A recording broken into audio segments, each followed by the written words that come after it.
જેમ અમરીશભાઈ અને માયાભાઈ મારી જમીને કરોડો રૂપિયાની રાજુલા રોડ ટચ જમીન બિનપાત્ર દસ્તાવેજ કરાવી અને ભરતભાઈના નામે કરેલા, જો એની પૂરી તપાસ થાય તો તમારું નવનીતભાઈનું તો કાંઈ નહીં, એવું લેન્ડ લેબલનો કેસ લાગે 2007માં. અહીંયા વકીલ સાહેબ મેં બેઠેલા બધાને જોયેલું છે.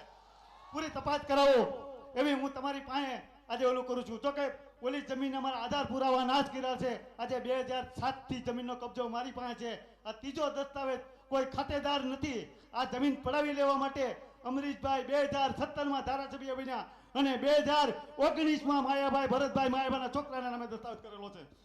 મારા ભાઈઓ, આજે એના સમાજના એમ કહે તમે કે 20 500 ગાડીઓ લઈને આવવાના છે. આવો ત્યાં જતુભાઈ અત્યારે કબજો જતુભાઈની આગળ છે. કોર્ટેનો હક બંધ કરી દીધો છે ભાઈ. પણ તમારા જ બારિયા વકીલ છે, તમારા સમાજના મારે કેવું પડે, બહુ દુઃખ સાથે વાત છે. છેલ્લા સેટિંગમાં આવી ગયા, મારો હુકમ નીકળી ગયેલો છે કારણ કે બિનપાત્ર દસ્તાવેજ છે. આજે બધા રજૂ થયા નથી, કોઈ હાજર થયા નથી. મેન માલિક બાલુભાઈ બચુભાઈ એ પણ કોર્ટમાં હાજર થયા. વાડીએ પંચનામું કરી ગઈ, ત્યાં પણ બાલુભાઈ બચુભાઈ હાજર થયા હતા. ત્યાં જ મારું એક તરફ કેસ થયો જાય છે.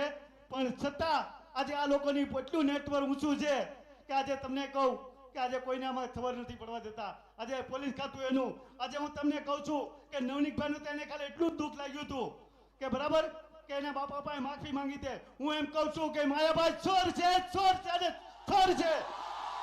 માયાભાઈ ચોર છે. આજે